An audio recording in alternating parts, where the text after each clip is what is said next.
Boys and girls, ladies and gentlemen, welcome to another episode of In the Eyes of Truth. Today we have a new guest, Michael Krupa, Mikhail, Russianized it, Indeed. Mikhail Krupa. He's besides being a cigar aficionado, I'm butchering the word, which by the way, I also love cigars, particularly Cuban cigars, but journalist, historian, and author, commentator. And we're going to discuss, first of all, we're going to show all of you that, yes, a Russian and a Pole can have a normal conversation without trying to strangle each other, unlike what the world tries, or the media tries to show all the time. So, we are. Amen to that. Your forefathers were the salt of the earth, but they understood that that earth did not need the salt of their tears. Be it the tyranny of heartless elites, kings and emperors drafting fathers and sons to their endless wars, persecution by the godless revolutionaries, or a dozen other reasons. They made the hard decision. They picked up their families and headed to new lands, to new opportunities and sometimes new dangers, crossing oceans and a wild frontier. They faced incredible challenges and traumas, and they succeeded. And now, generations later, it is you who finds himself in the same shoes at a similar crossroads as your forefathers. It is you who knows that the land you call home is no longer recognizable as home. That all your hard work, what was built over generations, is just another pandemic away from being seized. The freedoms your forefathers fought for are hanging on by a shoestring, with globalist billionaires and conglomerates coveting your land. As the powers that be may plan to draft your sons and your daughters for their foreign adventures. It doesn't matter if you're American, Canadian, or Australian. Your children's future is no longer bright. You're the new Afrikaners marked for expropriation. The militantly woke no longer have a place for your faith in God or your big families, and they're coming for your land and the water rights that have sustained your family farm, your way of life. What is to be done? And where do you turn? There is hope. There is a land, the last great Christian land that loves farmers, loves big families, and loves God. A place where land is bountiful and very affordable. The government's not intrusive, taxes are low, and your faith and big families are not only welcomed, but celebrated. That land is Russia. And ExitStrategy.world is here to help you make this hopeful future a reality. We will assist you in organizing your move, opening new accounts, moving your hard-earned wealth across borders, procuring farmland and documents. A prosperous future belongs to those with the courage to show up for it. ExitStrategy.world. ExitStrategy.world, the new Mayflower of the 21st century. Those that don't know it, we are from the same Slavic family, Northern Slavs. So basically, same root language, Old Slavonic. So once upon a time, same Christian faith, and then the church split in half. So we wound up on two sides of that border. But other than that, Kyle, if you'll introduce yourself, tell us more about yourself. Well, it's great to be on your show, Stas. I've seen you with Scott Ritter doing interviews, so I'm pretty familiar with your work, and I'm happy to be here today. I'm very happy every single time I get to talk to anybody from Russia. Like I've did interviews before with Kevin Michaletsy, his podcast American in Crimea. And it's always, something enjoyable when I can convey to the Russian people who actually might know some of what I've written in the past, because one of the articles I wrote in March 2022 on the American Conservative was actually picked up by TASS. And my friend who was living at that time in Moscow said, "Hey, they say some Mike Krupa from Poland just wrote a kick-ass article." I'm like, "What the hell?" I'm like, "Hey, it is about me." I did it in translator. I'm like, "Wow, Russian TASS is talking about it." It's like Russian CNN. So I'm like, I'm definitely a Russian agent now. But no, I'm That's always it. That's happy it. to speak to my Slavic brothers and sisters out in the East. And I think it's in our common interest to get this dialogue going because the forces that be, unfortunately, especially in Poland, consider any type of dialogue, especially on a citizen level, to be suspicious, to be, smelling of, intelligence influence or, election meddling or any other type of vocabulary that we become so used to. So I'm very happy to be here, happy to talk to you. And anything you want to talk about of substance, Polish-Russian relations, I'm game. I'm game. So. Yeah, well, first, let's start off actually with the situation in Poland. Recently, I'm sure it hasn't been reported in the West or not reported accurately, but there was a Polish judge who got asylum in Belarus, ran for his life, from what he said. Basically, he refused, from what he said, he refused to allow the government to control his rulings as a judge. And he felt that he was going to be trumped up on charges and ran. Uh, what's the situation? What's the actual situation as far as the Republic and the state of the Yeah, well, Republic? the state of the republic. Well, in light of what you mentioned about one judge, Thomas Schmidt was his Schmidt, name, is right. his name. He's currently residing in Belarus. He's applied for refugee status or asylum. He actually got it. He's actually given two interviews to Polish dissident journalists after he wound up in Belarus. Basically, the background of his story, at least the official version, is that, well, there's sort of two sides because there's his version, there's the government version. The Right. government version is that he was always somehow secretly working for Belarusian intelligence because in his domain of work as a judge, he was handling clearances for top secret classified information. So sort of like the American equivalent of uh, what's that law called? The foreign aid? No, not FARA. Basically, the judges that give, for example, their imprimatur Mhm. to wiretap Americans, for example, right? It's a Right, secret right. judge, a secret panel, and they decide whether somebody could be wiretapped. Now, it doesn't necessarily mean that he was dealing with people who were being wiretapped, but he did have access to Mhm. classified information. In his rulings. And he would, for example, deal, and I'm not a lawyer, by the way, so if I get some things mixed up, it's a political scientist speaking here. But from what I understand, he dealt with classified material and access to classified material. Mm. So the inference was when they found out that he went to Belarus on the Polish side, the Polish media side, and most of the political spectrum was that he was a Belarusian agent who's selling out Polish secrets to the Belarusians. Now, his side of the story is that he could not take anymore the pressure that was being applied, the political pressure that was being applied to judges under the former regime of the law and justice government, which was voted out of office in the last elections in October of 2023.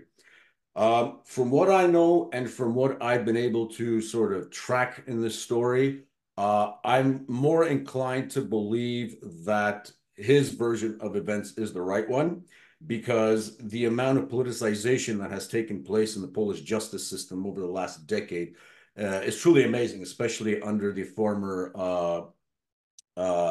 sort of patronage of the former Minister of Justice, Zbigniew Ziobro, who's being basically sent from inquiry to inquiry right now that are taking place in the Polish parliament because of his misdeeds as Minister of Justice.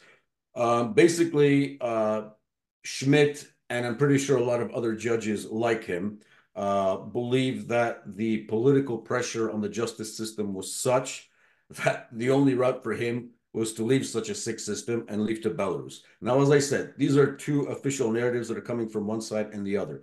However, it does have to be said that the Polish government has not produced any concrete evidence, from what I know, that would show that he was actually working for Belarusian intelligence. None. As a matter of fact, he filed a court case against the current Minister of Foreign Affairs, Radoslav Sikorski, because Sikorski was basically accusing him of being a Belarusian spy. And he's a judge, so he wrote, his own accusing papers without any help from any lawyers. And he wants to indict Sikorski. Now, that's obviously not going to happen, but he says he's innocent, and the only reason why he jumped the border to Belarus was because of the political pressure in the justice system and not because he was working for any sort of intelligence service, especially the Belarusian one. Sikorsky, by the way, who is very famous for not only having an American wife in politics, but who said, "Thank you for the present" when Nord Stream 2 got blown up. Well, I'll do you one better, Stas, because when Sikorsky was in the States, I think it was in March. Mhm. I think he gave a lecture. I think it was at the Atlantic Council, but I have to look this up. But it was a lecture given in Washington after he met with Blinken. And he opened that lecture by saying, and oh, by the way, I want you to understand that I'm very pro-American because my son serves in the armed forces of the United States of America. I am the foreign minister of the Republic of Poland, but my son is an American soldier. It's like conflict of interest there. Hello. But it's interesting that he only said that when he was in the States. Practically nobody in Poland, apart from his immediate family and friends, I'm guessing, knew that his son is an active member of the United States Army. Nobody. He admitted it once he was in Washington. So that just shows you what kind of crazy situation we find ourselves in Poland currently.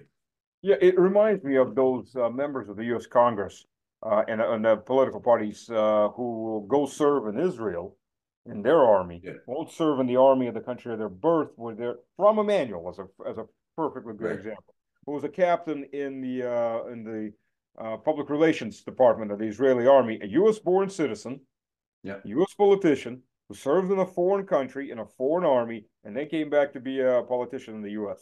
and destroyed Yeah. Chicago. By the way, fully Yeah. destroyed. Or that other clown who's been running around Congress recently. I forgot his name in an IDF Oh uniform yeah, in yeah, the yeah, United States exactly. Congress. So it's a rhetorical question, right? But can you imagine if I don't know some politician in Poland goes to Moscow, gives a speech at a think tank, and says, "And oh, by the way, my son is a regular soldier in the Russian armed forces."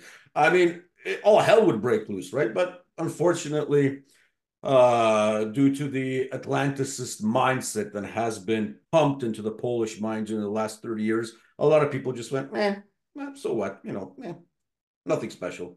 Well, by the way, lots of Poles served in the Russian army while we were at it, Oh, uh, yeah, and up to of general course. field marshal status. So Of course. while we're at it, A lot of the elite, the creme de la creme of the Polish generalicja, sort of after World Mhm. War One, when Poland became an independent nation, it was basically a conglomerate of guys who served in higher ranks in the Russian army and Yep, mostly in the Austro-Hungarian army. yep, So yep. you gave us a lot. Thank you, Austrians. Thank you, Russians. Prussians, not so much because they really didn't like Poles in their ranks. Prussians were, Drang nach Osten. They were more sort of vile towards the Poles. But there was a whole swath of Poles serving in the Eastern and the Austro-Hungarian Empire in the higher ranks. So that's obviously duly noted, of course.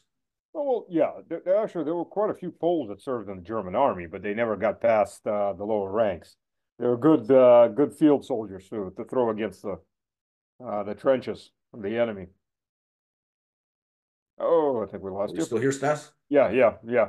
You froze Right, up there. As I say, there's a exactly. lot of Poles that No, served no, in just for a second. Yeah, okay. there were a lot of Poles that served in the German army, in the Kaiser's army, but yeah, they were in the lower Yeah. ranks.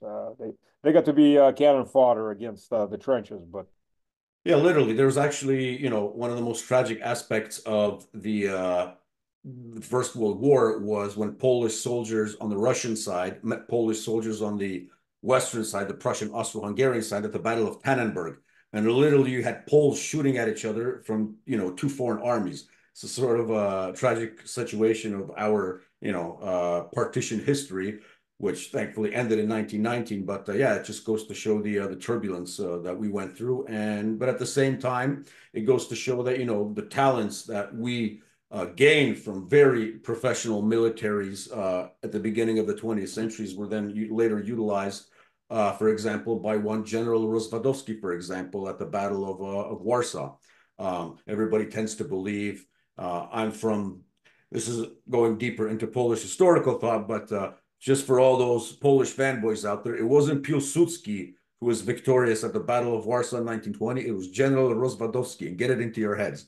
Piłsudski wasn't even an official soldier, but that's for a different story. Just have to get that out there. but Pilsudski did make himself a dictator in 26. So Yeah, yeah, it was indeed, it was sort of like Saddam Hussein. He put on the military uniform and he considered himself to be a soldier. But yeah, Pilsudski, at the end of the day, was a terrorist. I mean, he was plotting against the Tsar. He was doing a lot of crazy stuff. He was an Archduke socialist before the World War One. So I'm more of a follower of Roman Dmowski, the founder of Polish nationalism, who, by the way, was a member of the Russian Parliament on behalf of Poland, and he was one of the first sort of Polish thinkers who actually believed that the future of Poland, the essence of our survival in this part of Europe, is to have normal, stable relations with Russia. And he Yep. was even saying this during the time of the Soviet Union, because he said, the Soviets, the Reds are going to go away one day. Russia will remain. And that is the most crucial aspect of our foreign policy and it'll be the hardest, he said, because of the mentality and the bad blood between the Poles and the Russians, that it'll be the sort of criteria of us being a mature nation state if we will be able to have stable relations with Russia. And I actually quoted his words in an article that I talked about at the beginning of our conversation, which was published in March 2022. It's called Regarding Russia, Poland Needs to Grow Up. You can find it on the American Conservative website. A lot of people read it. A lot of people were surprised that somebody of Polish origin could write something like that. But it's something that needed to be said, because the amount of craziness and the amount of delusional thinking that's been taking place in Poland since the start of the SMO. You thought COVID was bad, you ain't seen nothing yet. So Between Dudu and Tusk, which, okay, so one is an Americanist and the other one is a EUist. But besides that, they both have the same psychopathic hatred for everything Russian. it's Um, interesting because when you look at the political trajectory of Tusk, Tusk is what I would call an accommodationist. So, for example, when Obama initiated his fake reset with Russia, mhm. Um, but the message was, we're going to reset relations. We're going to move away from the policies of the Bush administration. The hardcore neocons are going to find some modus vivendi with the Russian Federation. And at that time, actually, because the signal from Washington went that, okay, we're not going to be the hawks against Russia that we used to be. You can talk to the Russians, you Eastern European minions of ours. So what did Tusk do? He actually said, yeah, it is a good thing that we should start talking with Russia, that we should have stable relations. He actually made some very controversial statements where he said, it's not in the interest of Poland to be Europe's main anti-Russian saber rattler, which are things he would never say today, for example, but you can find them in the records, 2010, 2011. I mean, the famous meeting in Katyn, right, in 2010. Mhm. The first meeting with Putin was Tusk arrived, and it was Putin and Tusk. And then we obviously had the tragic plane crash with President-elect Kaczynski and all that followed after that. But that was sort of the high point of a sort of realignment in Polish-Russian relations. And but the thing is, why am I calling him an accommodationist? Because the only reason why it took place was because Obama gave the green light. As soon as the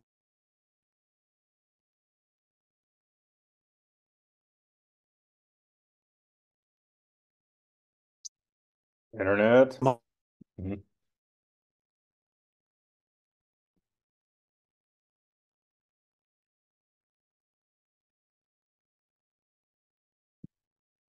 Ugh, it's my stuck on it.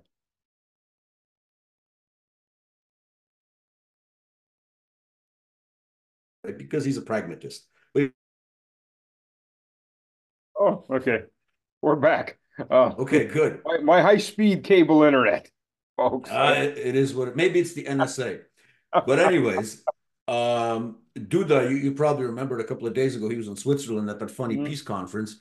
Oh, And he said yeah. that, he called Russia the prison of nations. And he basically said that Russia is like the last empire because it's colonial, it's got over 200 ethnicities and so on and so on.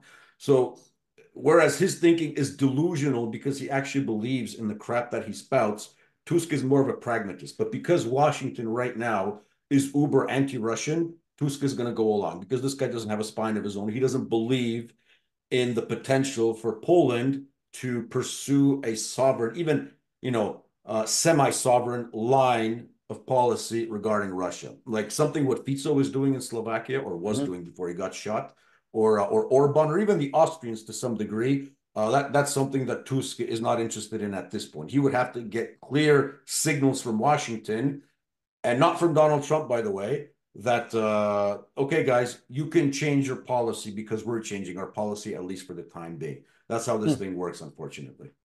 Yeah, it's amazing. Of course, I mean the level of insanity. I mean they're literally playing on the knife's edge at this point, and asking for the stationing of American nuclear weapons. I mean the literal thing is every nation that has American nuclear weapons, those bases are nuclear targets. And if the U.S. launches an attack with an F-15, F-16, or an F-35 or whatever from any of those bases, all bases are going to get whacked. I mean, they're out of, because nobody knows where the next one's going to come from. So the only logical thing is to destroy all of them. And considering how Yeah. close all those countries are with the cities, I mean, the fallout.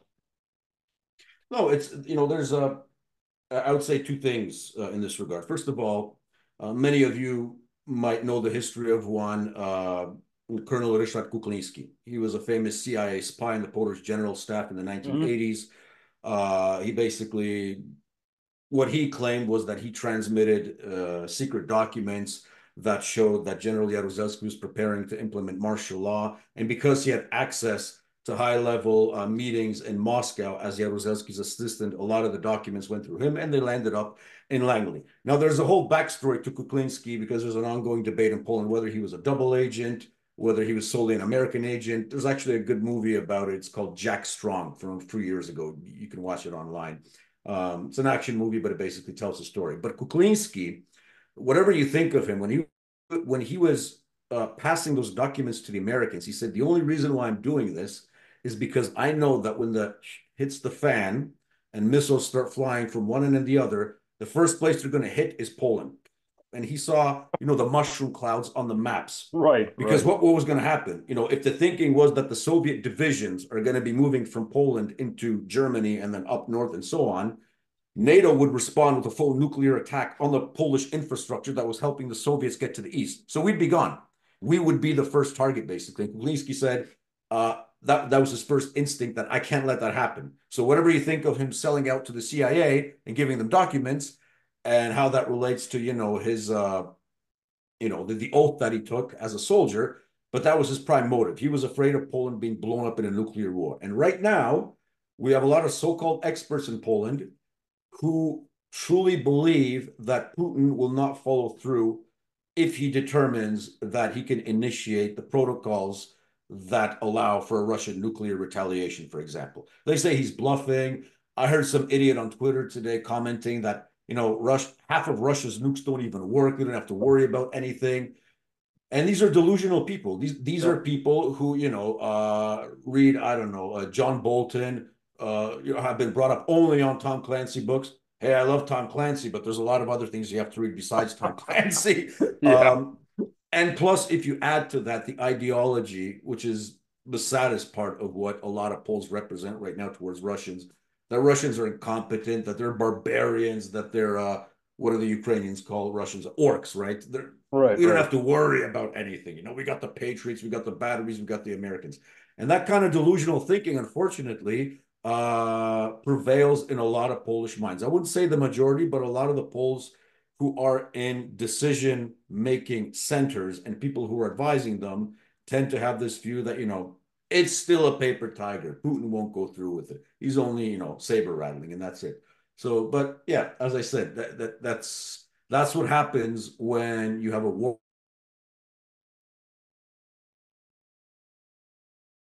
Интернет сегодня не очень. Internet, come on. Spirits of the internet, give us the internet. Oh, we're back. I invoked the We're back. spirits of the internet and they gave us internet back. No, it's the NSA, I'm telling you. I'll tell you this. I had a conversation, interview the Adrian McCree from Mhm. Australia. You familiar with him? Mhm. I've heard of him. Yep, yep. Crazy crap was happening with his phone constantly. And he said he called Mhm. back, talked to his lawyer and said it's the Australian services they're trying to knock the phone call off. He's like, Mhm. phone wouldn't switch on, the voice wouldn't switch on. He's like, nothing like this has ever happened before. It's a new phone, Yep. everything normal. And then, he's trying to tell his story constantly, just Yeah. constant the entire hour. So you never know. You really, yeah, unfortunately, you never know. Well, Uh, I have friends of mine, at least one who was just elected as a member of the European Parliament, who's on the Ukrainian Miratrovets list. So who knows who they might be connecting with him? oh yeah. Oh, I'm on there too. A lot of people are on there. Which, by the way, you know what the Mirotvorets list is actually registered at? In Virginia, apparently, right? Langley, Virginia. So we have a Virginia. There list. you go. Just Right. to make this clear, we have a list, a kill list.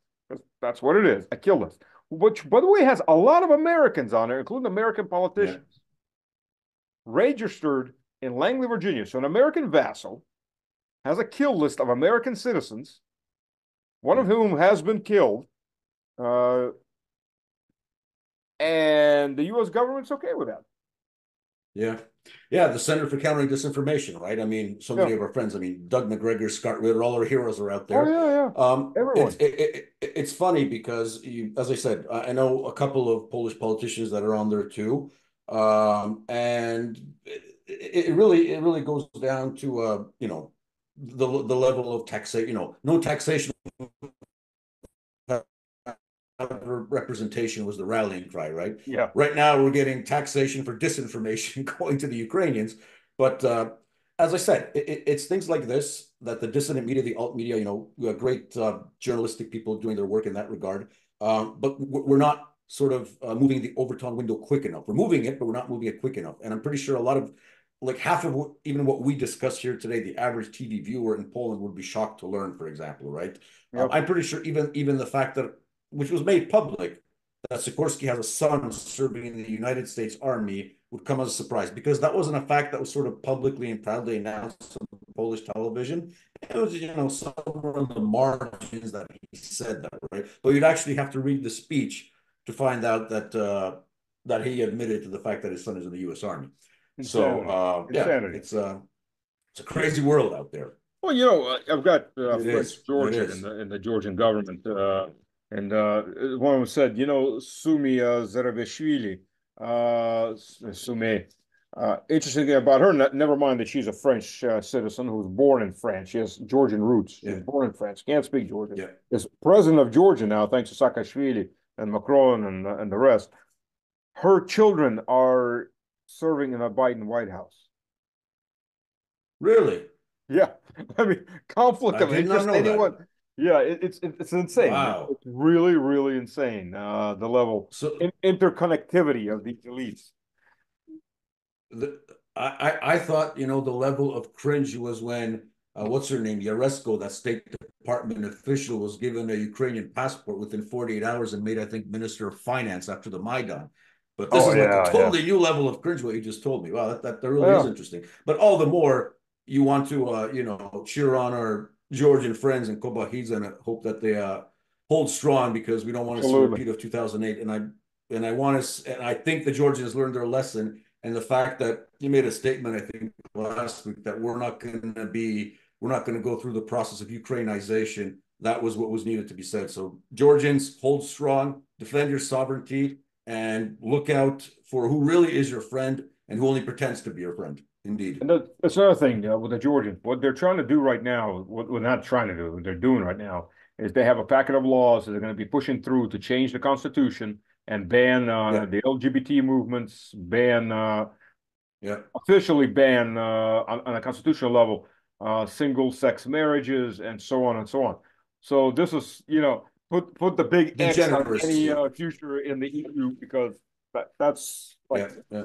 Yeah. that's garlic to a Yeah. vampire with the EU. See, but it's interesting because every time any government in Europe does things like that to defend some sort of domain of social conservatism, or just what we call normalcy, for example, Yeah, you notice normalcy. that the response from Brussels and from Washington is always that this is Russian type law. Oh This yeah, yeah. parallels Kremlin narratives, right? But in a way, that's a good thing, because Russia stands in a way as a sort of standard bearer, because you guys did it the first time, what is it, back in 2013, when Putin Oh made that yeah. speech at Valdai Club. So in a way, that's good that it emanates from you and they associate it with Russia, right? But obviously they have nefarious purposes because they think it's Russian agents are pulling the strings, and that you can sincerely be, pro-family unless you're a Russian agent. So that's the paradox of the situation. But yeah, if in Poland, if we tried to do the same thing, and I'm all for it, we'd probably have a color revolution the next day, and we have the boys from Kansas coming in from that military base in Wielkopolska to Warsaw to bring democracy back to Poland. So It's horrible. I mean, it really is. It's a tyranny of the vast minority, the vastly small minority. If you actually look at it on average, This demographic has about, 'cause part of this is going to go on YouTube, so they don't ban us. But this demographic has about a 3% population rating, 3 to 5% max. Okay. So you have 3% Yeah. dictating how the Yeah. rest get to live. That's a tyranny. That's an absolute tyranny. That's democracy. That's Yeah. democracy. It's By the way, as far as our relations, one of the things I want to mention, first of all, when Poland, well, the part of Poland, as you'd mentioned, that was part of the Russian Empire. Interesting enough, it was never yeah. part of the Russian Empire as other parts were part of the Russian Empire. It was actually the Kingdom of Poland, part of the Russian Empire, and the emperor was the King of Poland by Yes. hereditary, which, by the way, was hereditary because Yes, there he are was. hereditary lines. So it was still on a different level. It was a Mm-hmm. it wasn't broken down into governorships like everything else was. And by the way, after World War II in Yeah. And 46, mm-hmm. Stalin 45 to 46. I've read the document. Stalin ordered that Mm-hmm. 125,000 head of cattle he sent to Poland to restore the crops, or to Mm-hmm. restore the earth. This is about the time Russia was hungry itself. I mean, the Yeah. Soviet Union, because the Germans had just been Yeah. knocked out. And as the Germans retreated, everywhere they retreated, they either killed everything or they took everything with them as they were leaving. So Poland was also emptied out. Yeah. I'm residing in Lower Silesia, so basically the sort of the spiritual presence of the Red Army is felt here because whatever you think of Stalin, who was a butcher Red Army, it's just a fact. I wouldn't be where I am right now. We wouldn't have regained the old Piast Silesian territories, and our borders wouldn't have moved west if it wasn't for the Red Army. That's just a fact. Whatever you think of the Red Army, the Soviet Union, it's just a historical fact. But going back to what you said about the Kingdom of Poland, we could have a long discussion about 19th century because the amount of autonomy that the Kingdom of Poland had in the latter part of the 19th century was actually growing. And in 1863, just as the American Civil War was starting, we had the so-called January Uprising. And Right, if you right. look at the sort of the sponsors of the January Uprising, where the sort of initiative came from, it sort of looked like an early version of a color revolution. It Oh was yeah, yeah, basically secret societies from the West. It had a Prussian hand in it, also a French hand, and very paradoxically, anti-Catholic circles who were pushing the Poles to a suicidal rebellion against Russia. And basically, after 1863, that growing autonomy was basically a conversation for I guess, a longer discourse that we may have one day. But yeah, the Kingdom of Poland was, in essence, growing in its autonomy. I mean, the University of Warsaw, and so it was basically set up under Russian tutelage and Russian administration. You had great people coming from the University of Warsaw, great school. And Warsaw itself was flourishing. So yeah, there's actually an interesting book that I have with me. I can show you the cover, my friend. It's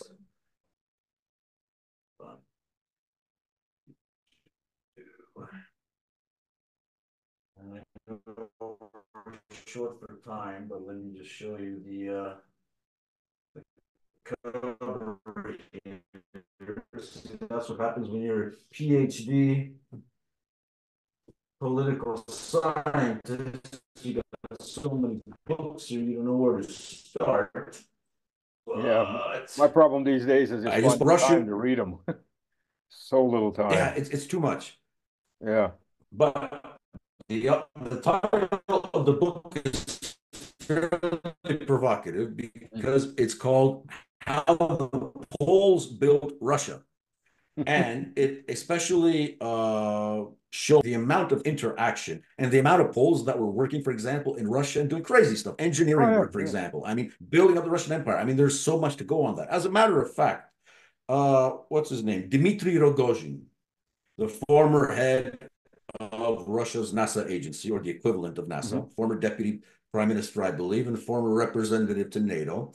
He wrote a book that's called The Hawks of Peace. And in that book, he actually tells the story of his great, great, great, great, great, great, great grandfather, who fought on the Polish-Lithuanian side against the Teutonic Knights at the Battle of Grunwald, or the first Battle of Tannenberg in 1410. And he says very openly that I'm very proud of my, far, far away sort of Polish, Ruthenian, Lithuanian heritage. And as I think a couple of months back, actually, he even mentioned something about that on Twitter.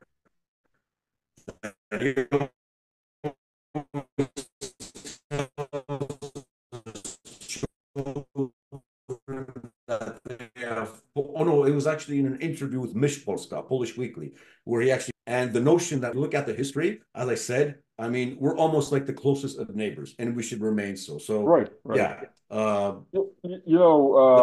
I've got part of my family. First of all, I'm a quarter German. My grandfather was born in in the Eastern German Empire, which then became Western Mhm. Poland. He was a German. Yeah. Became a Polish cavalry officer when he lost everything on cards. He was a surgeon, Okay. so he's a field surgeon. And then he got captured by the Okay. Red Army. Spent a year in a camp in the Ural Mountains, and then joined the Red Army. So when they're also talking Okay. about the Red Army was shooting everybody, like, well, he was a German in the Polish army who became Yeah. an officer in the Red Army and went to the end of the war and then settled in Lugansk, or You Voroshalograd. know, Yeah. Stas, So, that would make for an amazing movie. Can you imagine a oh yeah, movie about your grandfather? Forget and, about it. and That'd be a nice production. what's even more interesting, his first wife was Jewish. She Hmm. died. He was a German aristocrat, by the way. His first wife Okay. was Jewish. She died in the Warsaw ghetto, well, in Auschwitz. She was in the Warsaw Okay. ghetto. She was pregnant when he left for the front in 39. So my uncle was born. My grandfather, Okay. when he joined the Red Army, his family name was Hartman, hard man, and he got changed to Okay. Gartman, so Gardner, right? So nobody knows if he's alive. Gardner. Yeah. Yeah. Hmm. He joined the Red Army, became a Soviet citizen. Nobody knows if he's alive. If his name's been changed. My uncle survives because Catholic nuns took him out of the ghetto and they raised him in an orphanage, right? So the Red Cross in 1948. So my mother was born in 1947. In 1948, the Red Cross comes to my grandfather and says, "Hey, do you want your son? That you don't even know he's alive. You've never seen him, and we've got this Wow. 9-year-old kid that's your son." And they brought him his son. I have no idea how they found him because I mean records were shit back then. I mean, Yeah. let's be Yeah. honest. It's all And the burnt name down. Yeah. changed. Nobody knows if the person's alive. I mean, archival, dig up where he was, what camp, where he joined. His wife's dead. His sister was killed too. She was German. She was still killed by the Germans. So, and they found him, and they somehow found him, brought him a 9-year-old son. Okay. We're good. We're good. We're breaking up for a bit, but we're good. Yeah. Okay. And the other thing is, my great great grandfather was another one was Żołkowski. Okay. So from the Polish aristocracy. So, Yeah. yeah. No, it was the mixing was big. As a matter of Oh, fact, I'm here in Lower Silesia, about 100 kilometers west of me is the city of Legnica, a famous historical city known for a battle in which we kicked the Tatars out of Poland for a long time in 1240.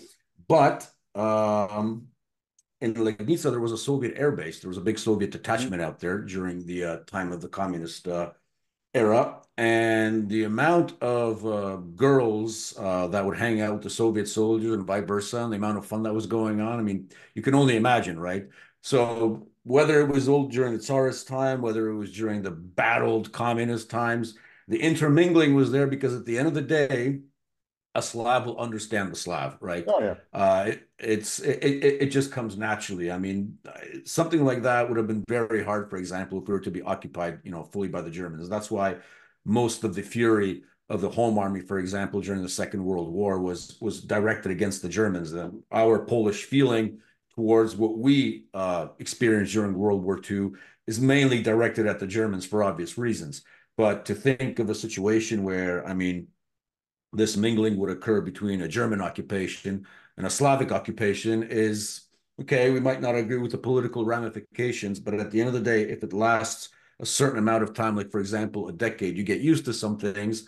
And it's always different when a Slav look at a Slav than when a Slav, for example, looks at German. It's just, I guess, human nature, right? Oh You yeah. identify with the people closest to you. So yeah, it's I mean, as I said, the history of Polish, Russian, Polish cultural exchange, demographic exchange is rich. And the thing that we can't allow, especially in this time of, cancellation of everything that's Russian, is to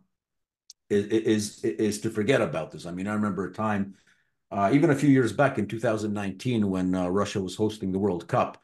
And most of our football commentators hail from from 40 years back. They're legends, basically. That's why people like to listen to them. Like we have one commentator, his name is Dariusz Szpakowski. I mean, you automatically recognize his voice whenever he's commenting on a football match. But in 2009, when Russia, I think, was playing its first match and the Russian anthem went on. And Shpakovsky was saying, yes, this is the Russian anthem. As you can see, the Russians are proudly singing about, their great Russia and so on. And he was just heckled in the commentary. Oh, look at this guy. He's a communist. He's hailing the Russians. Maybe he should stay there and so on. I'm like, you morons. I could say the same thing about, Deutschland über alles, or, oh, Oh say, yeah, can you, yeah. or my other country, oh, Canada, for example. I mean, it's national pride. Why do you have to make it political all of a sudden, right? But as I said, in some circles in Poland, you have this. It's an immature, infantile, basically, view of the Yep. world, Yep. unfortunately. And a lot of it has been programmed by the West because it's useful to them, right? I mean, Well, sometimes absolutely, absolutely. you don't have to buy off Polish elites to do anything stupid against Russia because they'll do it on their own volition because it's so ingrained in the soul, right? And I think the task of people, from the left and right is to see that, I mean, we don't have to love each other, but let's be mature. Let's begin with being mature towards the Yeah. world, right? And that's why I put some hope in the fact that President Duda is coming back from his visit in China. He had several meetings with Xi Jinping. Apparently, in one of the meetings, Xi Jinping told our president that, and oh, by the way, Russian-China relations are Russian-China relations, and the West can basically go, and they have nothing to do with this. And we're very open to have good relations with you as well.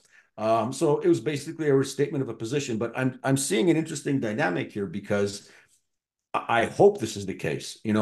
When Nixon went to China in '72, it was not only a breakthrough with China, but it was also a breakthrough with the Soviet Union because a couple of weeks later he was in Moscow, the SALT agreements were signed. So, you had the so-called triangular diplomacy, but it also served a balancing and stabilizing of relations with the Soviet Union. That's why we realists like Nixon so much.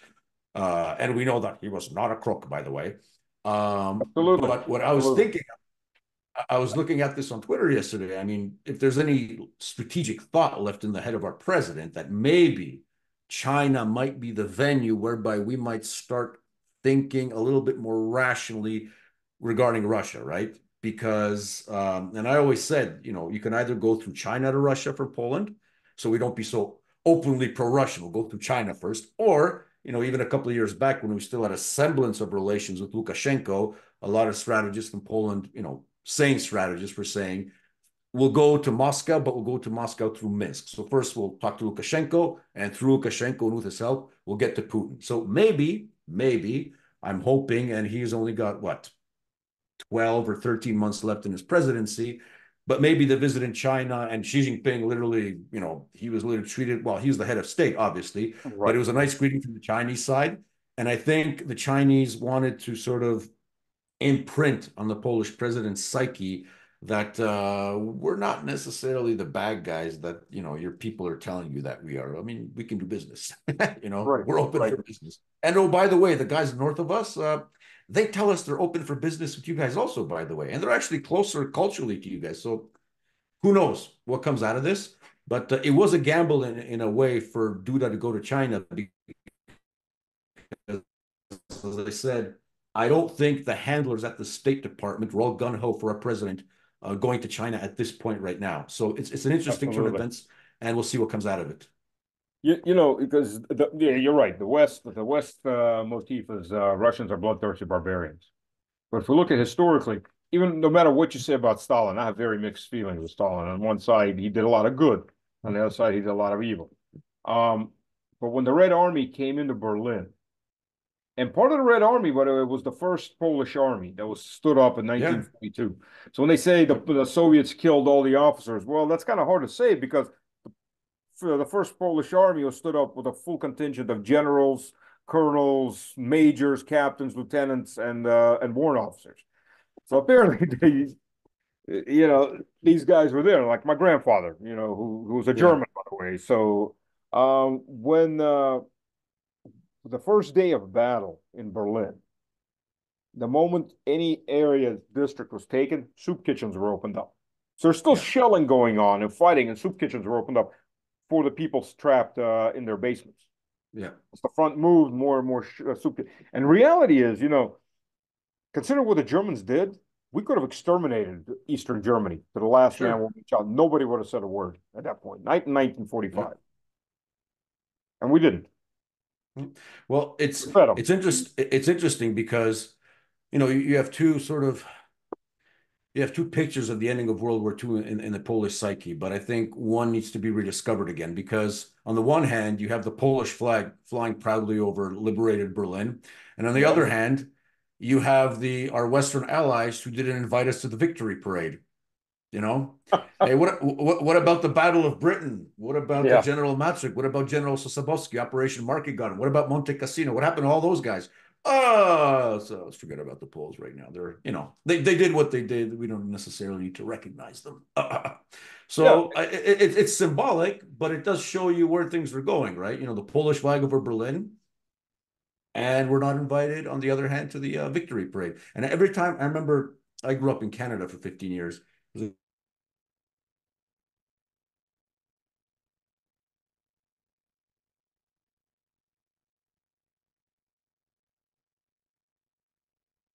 Stung them after 45. Most of them were obviously fighting on the Western Front. Was the fact that they weren't invited to that parade. It was just like literally pissing on them, for the Oh sacrifice, yeah. for the blood. They could never understand that. And I always said, well, that should teach you a lesson in how careful you should be in with Anglo-American alliances when you're a Slavic person. Take it with a grain of salt. It's not just Anglo-American. Let's remember Napoleon's Grand Army. They came through. They came through. They raised up a contingent of 40,000 Poles to go to Moscow, take Moscow. 1,000 Poles survived. And Yeah, as the French army is in retreat, who gets stuck in the rear guard to hold off the Russian army as the French are leaving, and the Germans, by the yeah, way, yeah, are running across the rivers. They put up the yeah. poles as this death stand, and thank you, we're going to support you from way over there somewhere. Yeah. And we Have still fun. sing about that, and we still sing about that bastard Napoleon International Anthem. But what are you gonna do? Maybe we'll change that one day. But yeah, no, I think the essence of what a lot of normal polls and some of the same politicians and thinkers we have out there is that for the first time in like 200 years, we want to stop being somebody's cannon fodder. We want to become our own cannon fodder for once, because I remember in the 80s, you had protests, get the Soviets out of Poland, get the Soviets out of Poland. The Soviets left in 1992. They left on their own volition. They're gone. So what do the Poles do? Hey, we kicked out one foreign army. Now let's bring in another foreign army. So when you point out, but wait, the Americans are also a foreign army. Yeah, but they're the good foreign army. How about the policy of no foreign army? Wouldn't that be best for Poland? Oh, And absolutely. the thing is, I would say it's sort of like the Russians in the 90s. The Smuta, the Yeltsin years. And I think Oh at the yeah. same time, all Slavic nations are going through that. Our psyche and our minds were being colonized to think Oh, that we can't absolutely. achieve anything. Sovereignty is something that you can have. The only thing you should be happy is with your local McDonald's that's being opened. The fact that you're in debt, that you can maybe get some American dollars illegally, wear jeans and smoke Marlboros, and that's about it, and watch American TV. That was the limit of your ambitions. That's Oh what yeah. you were supposed to serve, and be cheap labor for the European Union, basically. And that's it, right? And that era of the 90s, you guys had the good fortune of having a guy called Putin come along after, who sort of moved you away from that. But we're still in the process of organically fighting our internal war, whether being westernized is good or whether being Polish is enough. And I'm of the second thought that we're Polish and we should remain Polish. That's it. The special military operation. First of all, I'll tell you, in '99, as I've told many times, I wound up on G3, the operational staff of 18th Airborne Corps, Dragon Brigade. And that's why I saw that, the big picture at a corps level. And the only enemy we ever war gamed was Russia. It wasn't because of '99 they started doing this, because they just never stopped. And Yeah, that was the enemy. That wasn't China, except for 2 months getting ready for Baghdad. It was always Russia. And that was kind of the eye opener. Like, frick, I'm not going to plan war against my own people. Thank you. That's when my contract yeah. ended. I said, bye bye. Have fun. So I turned down a major's rank because that's another 3 years on the contract automatically. Like, no, I'm not going to do this. But it's, first you had Yeltsin. So Yeltsin was always shown as this is a typical Russian. Froze.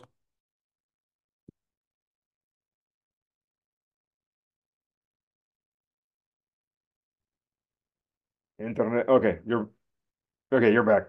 Yeah, Yeltsin was shown as this is a typical Russian. So it was kind of like you put your head down. God bless it.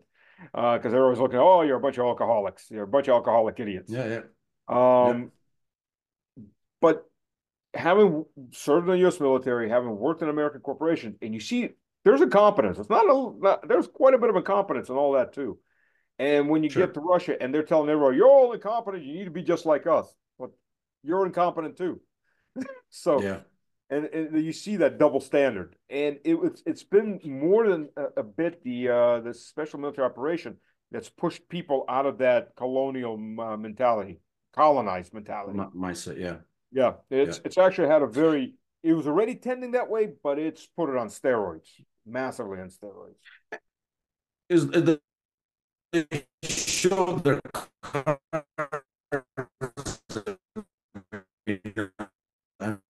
I mean, what else do you need, right? And what I fear is that for us as Poles, if we have any hope of leaving this, Atlantis, this mental boot camp that we've been pushed into, and we're getting some semblance of sovereignty, we might have to go through sort of a shock like that also. We have to get our ass kicked first to realize how low we've fallen, how quickly we have to get back up. It's like that old saying from what's his name, Rocky Balboa, right? It's not how hard you get hit, but how many times you fall and you keep on getting up, right? So I believe that we're approaching a crucial point in Poland, in Polish history, because the balkanization of our civil society is huge. It's literally like the Balkans in the 90s. We have the Eastern Poland basically countering more Western liberal Poland, who just wants to be, openly a part of the EU, no more sovereignty. And we still have some holdouts in the East, more conservative, religious people, big families who are still holding out and want to remain Polish. But at the end of the day, they're going to have to ask themselves some crucial questions. And I think a lot of the dynamics that are taking place right now, not only in the European Union, but globally with BRICS, the entire geopolitical turmoil. And I think a lot of the turmoil that might follow after November 2024, with God forbid whatever happens in the States Oh, yeah. after the elections, might open some eyes. But I have to say, the closer the danger of war is, I am noticing that a lot of even my so-called normie friends who don't watch people like you or me or Scott Ritter or do deep dives in analysis, just on a level of instincts are saying, you know what? Maybe we shouldn't be provoking the Russians as much. I'm like, good. That's the start of good thinking. You're on the right track, buddy. Oh, yeah. Keep on going that way. Maybe we shouldn't be accepting another million Ukrainian refugees into Poland. Maybe that's destabilizing. Good. You're on the right track. Keep on going. So it's tumultuous times that basically force people to think, Absolutely. travail of history. And there's, and I know this as a for firsthand. There's a lot of Poles fighting on the Ukrainian side, and there's been a lot of Poles that have been killed on the Ukrainian side. Um, Internet froze again. What was the last thing you heard me say? You were saying, geez, I forgot, but you said three words, I think. Okay. Yeah, they're switching me off, right? And they're switching you off on the keywords. Now, and I know from firsthand, there's a lot of Poles that have been fighting on the Ukrainian side on the SMO, and there's a lot of Poles that have been killed on the Ukrainian side. Um, and the government doesn't want to talk about that. Nope. and Yeah. there's a lot of and non-Poles, Europeans have been killed, and they're Mhm. trying to show it off as this is all great and hummy and no Americans have been killed. There's hundreds of Americans have Yeah. been killed, but Far, the time. far be it for me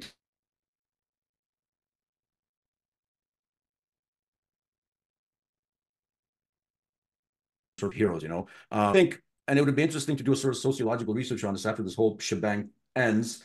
How many of the guys with Polish passports who actually went to fight with Ukraine were actually descendants of Ukrainians who were moved to northwestern Poland as part of Mhm. Operation Vistula, which is basically cleansing out Subcarpathia of pro-Bandera elements, who were basically, the foundation of the so-called partisans who fed them, gave them clothing, and so on. Right. Operation Vistula ended that, cleansed that. But a lot of the people who moved to northwestern Poland and set up shop there still call themselves Ukrainians. And if you look at some of the last names that I'm seeing of the mercs that are killed in Ukraine, a lot of this begins to make sense. I'm not saying all of them, but I'm pretty sure a pretty large contingent of them reminded themselves that despite them having a Polish passport, Samostina Ukraina and Stepan Bandera Oh yeah. are more important in their lives, unfortunately. Listen. When you got Israeli citizens, Israeli Jews that are from Ukraine, Stepan Bandera is our great. Are That's you freaking serious? Yeah, I mean, that's they got Bandera tattoos. They got that the right sector flag with yep, the Star yep. of David on it. Are you people friggin' insane? These are the Oh, guys it's who murdered your grandparents yep, in droves for shits and yep, giggles, and they're singing, Bandera. Bandera is our father. Ukraine is yep. our mother. I mean, they're Yep. insane. I don't know what No, to do with the world. It's it's literally the level of fanaticism. Basically, the equation is you can go into an alliance with Satan himself as long as you're against Russia. That's what yeah, counts. You're yeah, against Russia, come on in. You got a swastika, don't worry, you're against Russia, come on in. You're a pedophile, come on in. You're a transvestite, come on in. As long as you're against Russia. And it's funny because when you look at these Azov guys, apart from their Nazi affiliation, they tend to claim themselves that they're right wing and conservative, but they're allied with the most anti conservative, anti right wing elements right. in world history. I mean, how the hell does that work? So but as I said, you can't separate the history of banderism without the hand of, Langley. It just doesn't Oh, work. I yeah. mean, that element is there. That element has always been there. And if you look at the history, it turns out that a lot of these guys, it might even be for a lot of just performative nationalism just to be against the Russians. But at Mhm. the end of the day, as long as I get my cut, that's what counts, Oh yeah. Well, So, even if I mean, first of all, let's just start with the fact that Nazism is not right wing. yeah. Nazis, National Socialist Workers Party. It's in the friggin' name. They were never right wing. They were maybe left wing of the right wing of the Bolsheviks, but they were never right wing. They're Well, still so far left of center. It's the friggin' name, just right there. And if you look at the actual policies of Hitler and the Nazis, they were very socialist. They were yeah. very socialist policies. They were the new economic plan that Lenin launched, and I get Yeah. hated on for saying that in Russia, but it's the fact. The new economic plan was a fascist form of government because the heights of industry, that's what he said, Hmm. we will control the heights of industry. The big industry is in the party directly one way or the other. Yeah. The little mom and pop stores we don't care about. And Yeah. that's exactly what National Socialism is. It's I agree. exactly the form of government. And The add the racial superiority, and then you get the Nazis. But the point is, one last thing on this. Hitler wasn't building a German empire. Everybody misses that Kaiser was building a German empire. Hitler was yeah. building a new economic order for Europe, with Germany being the main driver and everybody else in the civilized Europe be. Wait a minute, what does that sound like? Oh yeah, the EU.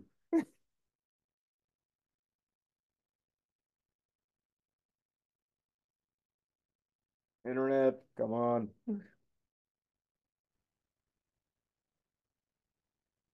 Wrestling internet.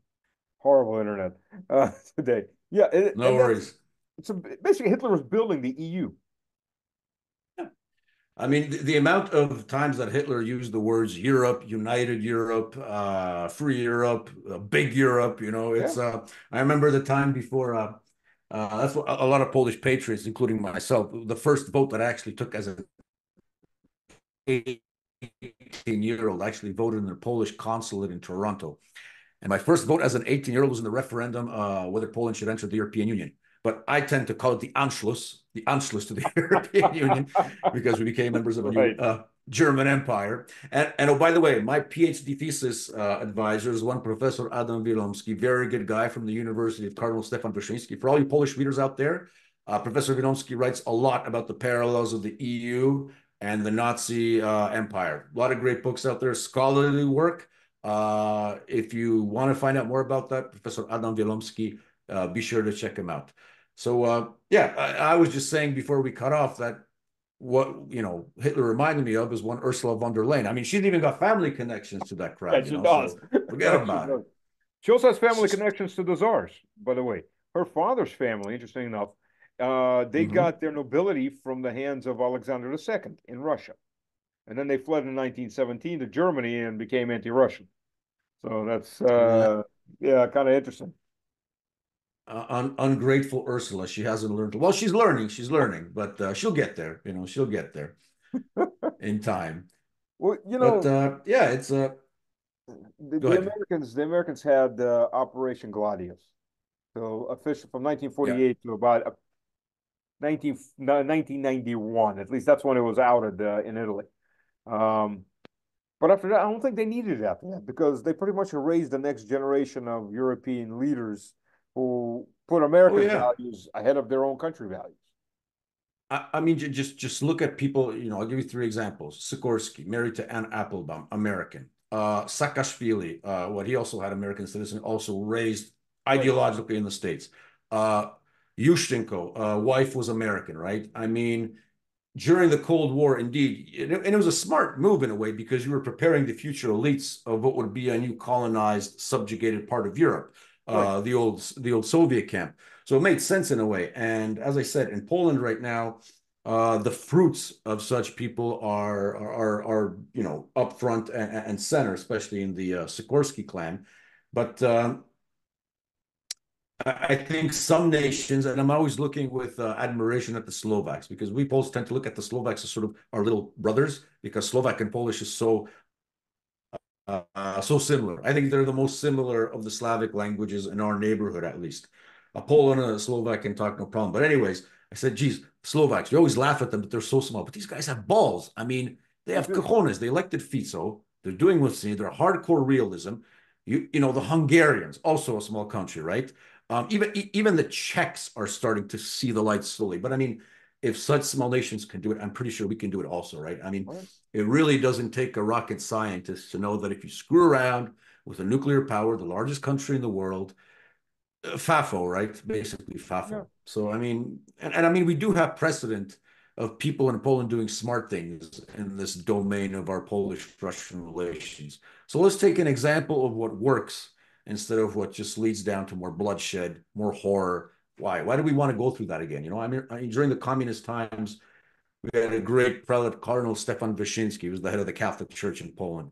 And every time he would get these, ramblings of, we have to do an anti-communist uprising. We have to kick the Soviets out. We have to, we got to grab the guns. He'd always said, we've shed enough Polish blood in the last 100 years. We have to learn how to build Poland smartly. Build Poland smartly, even under the conditions of limited sovereignty as we did, Mhm. organically, patiently. We have to learn how to build Poland smartly. Enough of the bloodshed, enough of the killing. And I mean, yeah, I mean, 3 million people killed in World War II. You'd think that's enough. So, yeah, I'm hoping we don't see a repetition of that. And I can tell you, me and a lot of our other good people, some politicians, some strategists, journalists, we're doing what we can. As a matter of fact, my good friend Grzegorz Brown, who was just elected to the European Parliament, his interview with Clayton Morris on Redacted. I don't know, some of you viewers might have saw it. It actually exploded over 1.1 million views. So that's getting some traction. People are Wow, actually wow. amazed to see Tucker that Carlson they're numbers. they're yeah, they're saying people in Poland, and that's what I wanted to get out, that we're Yeah. not all neocon here. We like to drink vodka and play the accordion.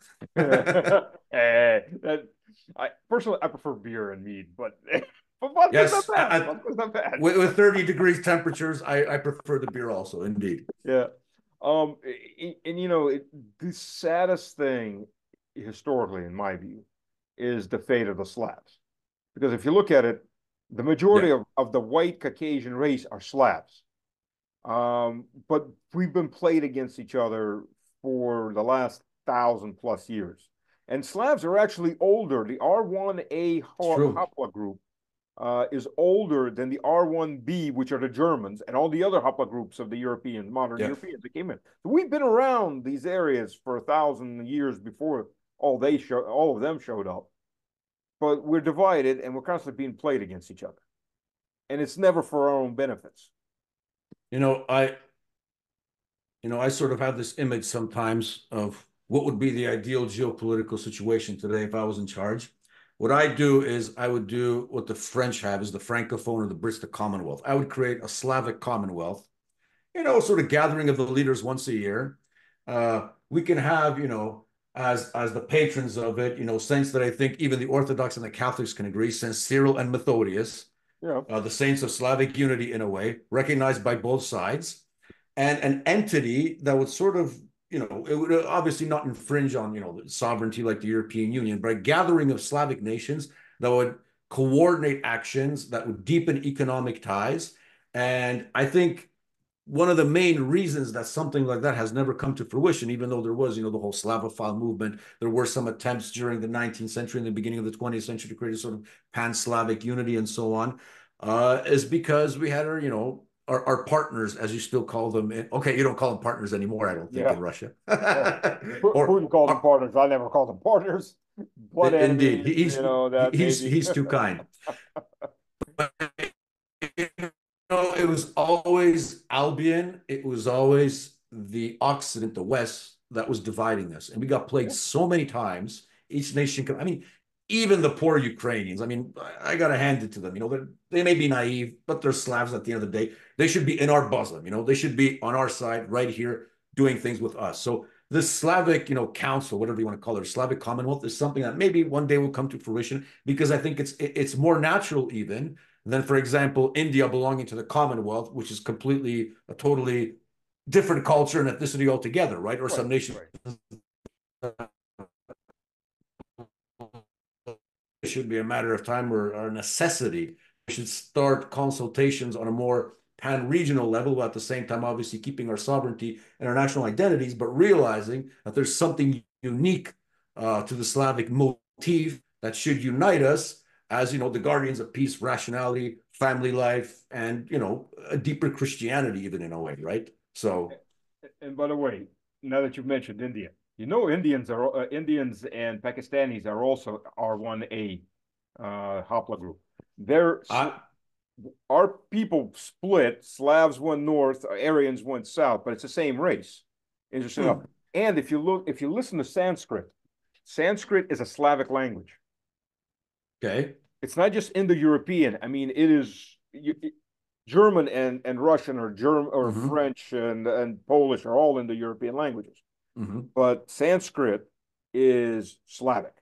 There are whole phrases that are the same. It's the holy language, right? It's the Yeah, yeah, Brahmins yeah. read the holy Mm-hmm. books. Mm-hmm. It's not Hindi that's the common language now, but it's the holy language. And there were some cultural exchanges back in the 70s with the Indians, and that came up because the Indians are, why are you speaking Sanskrit? They're like, well, no, Yeah, we're speaking Russian. No, yeah, you're speaking Sanskrit. We're like, wait a minute, what do you mean? And it started looking into things like that, 60s, 70s, and they're like, whoa, wait a minute. Because before that, whenever they spoke to Indians, they always spoke in Hindi yeah. or in English with them. And it turns out that the Brahmin they speak Sanskrit, they read the text, and it's a Slavic language, or you could say Slavic is a Indian language, but it's all the same group, same Well, tree, family tree. that's fascinating. I'm pretty sure Lavrov would have something to say about that because he was posted in Sri Lanka, right, or in India as a diplomat, as a young diplomat, in Well, one of those, I think. Sri Lankan's already different to Hmm. a degree because it's still a different race. It's But an intermix with Indians. The okay, Tamils are intermixed with Indians. But right. and if you look at if you look at pictures of northern Indians and northern Pakistanis, Hmm. a lot of them are blonde and blue-eyed. True. Further north, Yes. the further south you Hmm. go, the more mixed they are with the original African exodus that formed Hmm. the Hmm. Valley civilization. But the further north you go, the more pure-blooded they are, and the higher caste they are, the more pure-blooded, and the lighter they are.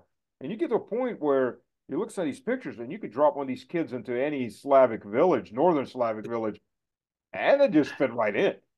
There's no So ethnic difference. in a way, and I hope YouTube doesn't take this the wrong way, but it's basically a tanned version of a Slavic, a Slavic male, for example, a Northern Indian, basically a Um, more tanned version. a lot of them I wouldn't even say tanned. There's some of those, some of the pictures you look at, they're whiter than I am, or you are. True, Blonde true. eye, Yeah, yeah. blue-eyed people, and you're looking at it like, wow, Hmm. these are Slavs. No, these are Northern Indians.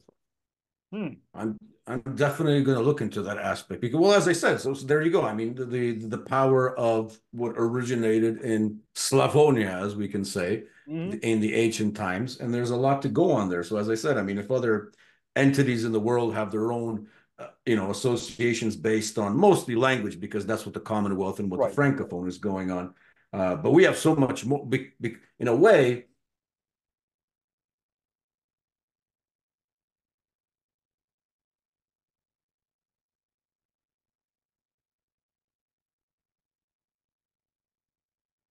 uh, God willing, if one day we could coordinate more of our actions, just come closer together, I mean, geez, we could still be a powerhouse still, Oh, in yeah. terms of world politics. And So economically, it could be a huge yeah, yeah. powerhouse. I mean, really. And I mean, I remember when the sanctions came in after the Maidan, how I know a lot of Polish truck drivers were making tons of money going to Russia. And they said, the dumbest thing we can do, the dumbest thing we can do. I mean, the Russians, they loved Polish food. They loved Robert Lewandowski.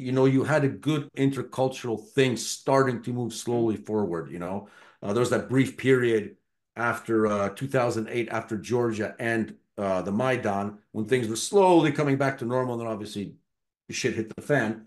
Pardon my French. But yeah, everybody was saying that that was the stupidest thing we could have done, just on purely pragmatic terms to lose the biggest market in the world Oh, from yeah. our perspective. Oh, yeah. It's like, Absolutely. and Um, I remember I was still living in Warsaw there, just to finish off, and hmm, we had because the Russians they did counter sanctions on our apples, for example, yeah. and what happened was you had these idiotic commercials in Warsaw and billboards, and they said, "Do you want to piss off Putin? Eat more apples. That'll piss him off." I'm like, geez. That's the high point of Polish strategic thought. Eat apples and you'll piss off Putin. That's on the level, that's on the level when the French wouldn't allow Reagan to fly across French airspace to bomb Libya, and the Yeah, U.S. Congress declared, we don't have French fries in our cafeteria. We have freedom fries. freedom fries. Yeah, exactly.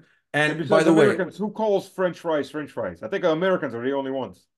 well, in Poland we had the exact same situation after the start of the SMO because pierogi, right? Yeah, of course. What Anglo Americans call dumplings. I always say, no, no, they're not dumplings, they're pierogies, two different things. But anyways, Polish, usually when you make pierogies that are with cheese and potatoes, we call them Mhm. ruskie pierogi. Now, ruskie can mean, right now, if you say ruskie, it means Russian. But ruskie, for example, 50 years ago would mean more Ruthenian, so more sort of on the Ukrainian side. But it was more of a subtle text. It could mean Russian, it could mean Ruthenian, but nobody sort of, they didn't make controversies over that. But the SMO began, and they said, no, we're not going to be calling them Ruski pierogi anymore. We're going to be calling them Ukrainian pierogi. I'm like, what the hell? I don't know what the hell Ukrainian pierogies are. I know Ruski pierogi. That's what I've been eating all my life. And you're telling me they're Ukrainian pierogi. Get the hell out of here. Forget about it. So, yeah, it's the same dynamic. I mentioned that. Freedom fries, Ukrainian pierogi. You guys are idiots. I knew several families of Ruthenians, from the Carpathians, and Yeah, they consider yeah. themselves more Russian than most Russians consider themselves. And Well, we went to a Greek church. We went to a Greek church, yeah. but they were all nationalities. And there was a festival Hmm. going on, and these guys are walking by me, pissed off. I mean, they were ready to fight. I'm like, what happened? Freaking Moscovite from Moscow, actually, a guy from Moscow came over and said we weren't Russians, and they were just the only thing that kept them from beating the crap out of this guy was we were on church property, on Holy Land. So, so Well, that's it's also a pretty mixed opinion there. Who runs? agree. Another aspect that the Banderites especially don't like to talk about is the fact that many Ruthenians who didn't call themselves Ukrainians, because Ukrainian and Ukraine is actually a fairly modern term that would Yeah. delineate the nation state in the future. But for most of their life, they were called Rushini or Ruthenians, Ruthenia, right, from Latin. And the whole history of a lot of these Ruthenians who are living in today's Western Ukraine, but who didn't go to Bandera and who hated anything associated with integral Ukrainian nationalism, and who a lot of them, unfortunately, were wiped out along with the Poles, with Yes, the they Czechs, with the were. Jews, with the Yeah. Russians. That story needs to be told because Yeah. those red black bastards don't want to hear about that and don't want to hear, for example, about Bishop Grigori Homishin, a Greek Catholic bishop, rallied against them, wrote pastoral letters that this is sick, this is paganism, this is against our culture, and it must be condemned. They don't want to hear anything about that. But those are, even if we are to use the term Ukrainian, the real Ukrainian heroes who should be celebrated, and not the bastards such as, Bandera and his ilk. Oh, yeah. They need to be forgotten. And Azov, if you look at Azov, they're pagans. Let's begin with that. They got this mix of Slavic and Scandinavian Yeah. pantheon, so they mix them, and they do human sacrifices. I mean, Yeah. they videotape themselves. For God's sakes, yeah, I know the Yeah. Western media doesn't want to talk about it since 22, but before that, they had no problem talking about it. These guys would post videos of sacrificing people, burning them on crosses, beheading them, giving them to doing various pagan rituals, bloody rituals. I mean, Yeah. they were proud of it. They put it up everywhere. So, Well, who's the West supporting? Definitely not Democrats. it's sick. No, no. It's a travesty. There's so much to talk about, but I think one of the reasons why I like to show up on a lot of shows like yours and Clayton Morris and Kevin is to get that message out there that I'm not the last poll that hasn't gone crazy. There's a lot of us, but I'd like to be the representative of the guys who understand history and want to live. Just want to work, raise their families, Yep. and not think about the mushroom cloud outside their window. Yep. Excuse me. Well, we're running out of time. We've got less than a minute. I want to thank you for joining me and joining the audience. I'm sure this is not going to be the last time. There's so much to talk, I hope so. I hope so. and we do need the cultural bridges, for God's sakes. Washington, that satanic temple in the Potomac is trying to destroy all of us, and to some Amen. degree Amen to succeeded, that. unfortunately. So We God got give to us, fight back. We got to fight yeah, back. God's will triumph. Yep. At the end of the day, yeah, God bless you guys. And oh, by the way, to say those three words that they don't like on social media right now, but Christ is King and our nations will Absolutely. survive. Thank you once again. Absolutely.